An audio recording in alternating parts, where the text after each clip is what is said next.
আজকে একটা নতুন জিনিস দেখাবো। আমরা এখানে আসছি ফিশারি পার বৈশা চানাচুর খাওয়ার জন্য। তো ফিশারিটা অনেক বড়।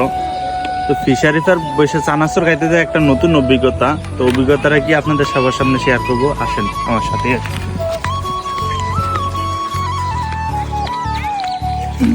আমরা মানুষ টাকা দিয়ে কিনে কি খাই এটা আজকে আপনাদেরকে দেখামু। দেখলে জিনিসটা বুঝতে পারবেন। এই যে আমরা এখানে বসলাম,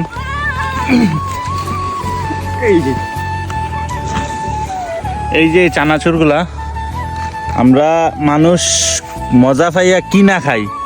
আমরা মজা পাইয়া মনে করেন যে চানাচুর মনে করি না, মনে করি যে আরো বের খুরমা গাজর।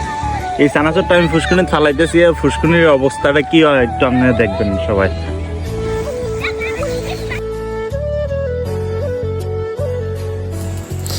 এই যে দেখতেছেন পানির মধ্যে কিন্তু চানাচুরগুলো আমি ফালাইছি, চানাচুর প্লাস মুড়ি।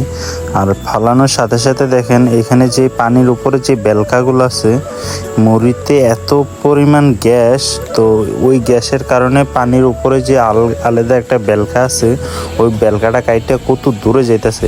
এবং কি দেখেন এখানে প্রত্যেকটা মুড়ি কতটা পরিমাণ গ্যাস ছাড়তেছে, এটা আপনারা দেখেন আর চিন্তা করেন যে আমরা আসলে টাকা দিয়ে কিনে কিন্তু প্রতিনিয়ত এইসব জিনিসগুলো খাইতেছি, কিন্তু এইসব জিনিসের মধ্যে যে কতটুকু গ্যাস সেটা যদি আমি আজকে নিজের চোখে না দেখতাম অবশ্যই বিশ্বাস করতাম না।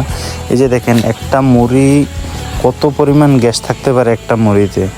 আর এখানে আমরা মনে করেন যে প্রতিনিয়ত এই মুড়ি চানাচুর খাইতেছি। দেখেন মুড়ি কোথায়, আর পানির যে বেলকাগুলো অনেকটাই দূরে চলে গেছে একমাত্র এগুলার গ্যাসের কারণে। তো